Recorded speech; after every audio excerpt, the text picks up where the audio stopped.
The far-right activist Stephen Yaxley Lennon, better known as Tommy Robinson, was today jailed for 18 months. He'd admitted contempt of court after repeating false claims about a teenage refugee. Well, Garrett Vincent is at Woolwich Crown Court for us this evening. So Garrett, what happened in court? Well, this hearing, Mary, was the latest turn in a legal process which began some 6 years ago with a video which went viral. It showed a teenage Syrian refugee who was called Jamal Hijazi being attacked at school in Yorkshire. At the time, the man who calls himself Tommy Robinson posted a response to the video claiming that Mr. Hijazi was a violent bully who was getting his comeuppance. That claim was not true, and Mr. Hijazi brought a successful libel action against Robinson, and the judge in that case told Robinson not to repeat his claims anywhere else or in the future. Well, over the last 2 years, Robinson has been doing exactly that, most notably in a 90-minute film which features to this day prominently on his social media. On Friday, Robinson presented himself at a police station. He presented himself here today in court as a passionate and principled believer in free speech. But the judge reminded him that while he is entitled to criticise a court's decision, Tommy Robinson is not entitled to disobey a court's order. And he noted that Robinson regards himself as above the law. And indeed, when he told the defendant that he could have his sentence reduced if he took down that libelous video from his social media sites, Tommy Robinson looked up at the public gallery where 24 or so of his supporters were sitting, and he shook his head and he mouthed the word no. I'm cynical. We could start a conspiracy theory. I think one of the best episodes yesterday of Absolutely Mental, and we talked about what's the factor now in human evolution. How are we being selected? Because it's obviously no longer, you know, just strength and speed, and it's still passing on your genetic material.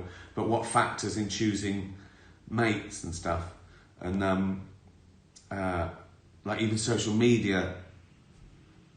We go into it depth. We basically, humans gossip. You know, our evolution is based on it, right?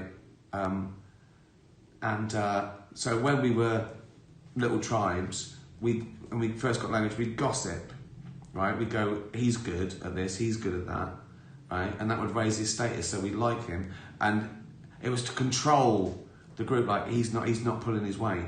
Don't trust him. So that's how we built our, society really. And then when society got bigger and bigger, we couldn't control them. So that's how sort of organised religion grew in a way, because we could go, well, these are the rules for everyone, for all of us, and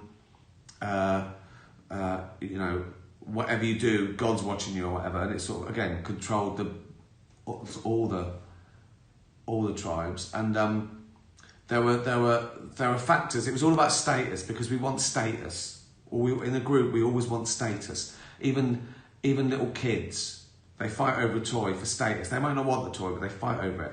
And traditionally, status in a tribe was usually who was the strongest, like violence. But again, with society, we sort of lost that as a factor, and there were two ways you could raise your status.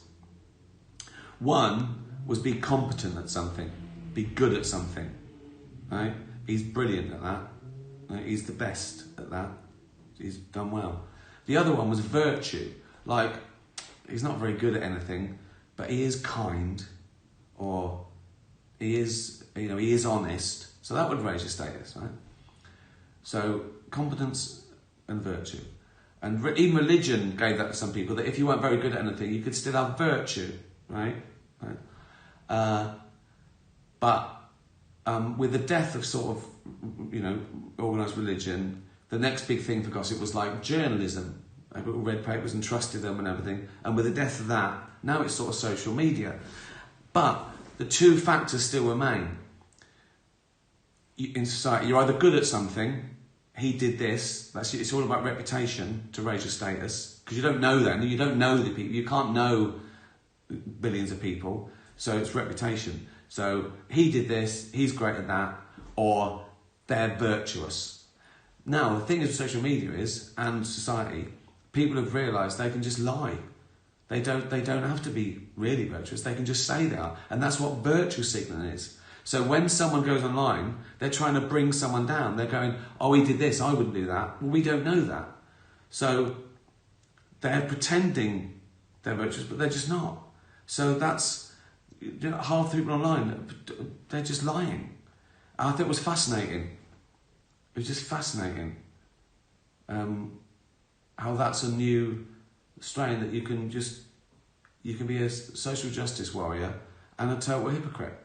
You're just bringing people down to raise because you're not competent. You haven't done anything. And that's why you find, like, in any sort of situation, people go after people who have done more than them.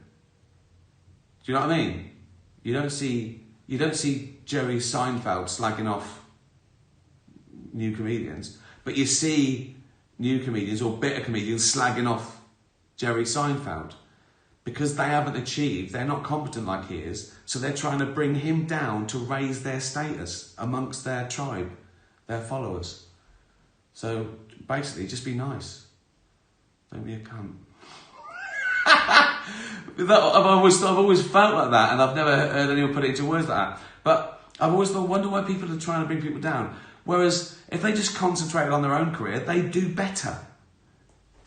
But they've wasted their careers slagging off people who've achieved more. But they would have achieved more if they hadn't been slagging people off. They would have achieved more. Tommy Robinson has today been jailed for 18 months after admitting contempt of court in relation to allegations made against a Syrian schoolboy. The former EDL leader was banned from repeating the claims made about refugee Jamal Hijazi, who was beaten up in Huddersfield in 2018. He was previously ordered to pay £100,000 in damages after the 15-year-old successfully sued over videos wrongly claiming he attacked young English girls.